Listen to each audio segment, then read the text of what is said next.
right here on Public Exposure, we are investigating the mortgage foreclosure crisis, and a crisis it is indeed. And this time we're talking about jobs and how jobs relates to housing. We're with Howard Bono, who is with the Financial Revival Group. The website is myfinancialrevival.com. You know, I will eventually get that. Howard, just a little bit about you, though. How do you know so much about finances? I mean, you were a mortgage broker. I was a mortgage broker for 20 years, and so that gives me a really good background in finance, and I'm just a student of economics, and so I read constantly. I'm always looking for the story behind the story. I'm always looking for how does this piece over here interact with this piece here.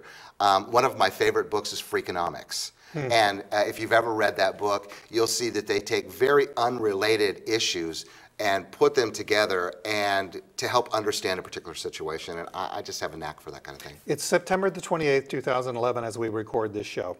And President Obama recently gave a speech about a jobs bill, and he, as we speak, the jobs bill hasn't passed. Let's talk about some things that you think about this particular jobs bill. Let's go actually to the Financial Revival website and the American Jobs Act, the same song, different spin. Let's go to the first quote. This is from President Obama. He says, and everything in this bill will be paid for. Everything. Really? Absolutely not. What they're going to do, this is again a political trick, and everybody uses it, the Democrats and the Republicans, so let's not try to figure out. So you're not here just to criticize Obama? Absolutely not. He's my president, and I'd love for him to be successful, but I don't think he has a shot doing things the way that he's doing it. There's no way that you can increase the spending. Most of the spending in the jobs bill is designed to increase two groups, public employees and union employees. And what he wants to do is to borrow a bunch of money to put more teachers in the classroom and to rebuild infrastructure.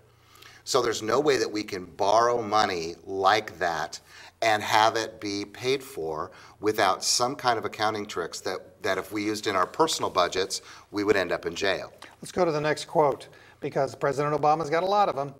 It will not add to the deficit. For simple explanation, a deficit is in a year, a budget year, when the government spends more than they bring in that year, that is a deficit. So if they're going to borrow money to try to create jobs now, we're already running a huge deficit in our country. There's no way that we could increase the amount of borrowing that we do to fund a project like this without increasing the deficit, at least in the first few years. There's no way, mathematically it doesn't work. Let's go to the next quote. On this next quote from President Obama, everything in here is the kind of proposal that's been supported by both Democrats and Republicans, including many who sit here tonight. Yes, so he'll take little pieces here and there. For example, he wants to raise taxes raise taxes on the wealthy in order to do that. The Republicans have said time and time again they're not going to do it. The reason the Republicans are saying no, that they're not going to do it, frankly, I think that the problem is that they want to tax anybody that makes more than $250 a year, a married couple. That those are normal working people in New York, for example. You know, raise that to $1 million a year and tax those people higher if you're going to do that. Let's take this argument off the table. There are definitely tax loopholes that need to be filled in order to do it. The reason the Republicans won't agree with this is because the Democrats, I shouldn't say that. What I should say is all the politicians, once you give them more money, they will spend it. All right, let's go to the next quote from President Obama in his speech on the jobs bill. Pass this jobs bill and we can put people to work rebuilding America. Hey, I'm ready. You know, I am too ready to put people back to work. But the Republicans are looking at what he wants to do, and he wants to increase public employees, and he wants to increase, really the money's going to the unions and to the public employees. And so how do we borrow? Well, their money spends too, though, right? Right, but how do they get paid? They get paid from, it's like the cow providing his own feed, paying for his own feed. For example, if you have a new public employee that makes $50,000 a year, taxpayers have to come up with the $50,000 a year. So maybe that public employee pays $5,000 in taxes. Net loss in the deficit of $45,000. Granted, we do get energy and labor and those kinds of things from that group. Whereas if the private sector created that job at $50,000 a year or even $40,000 a year, there's no drain on the taxpayers in order to do that. Yeah.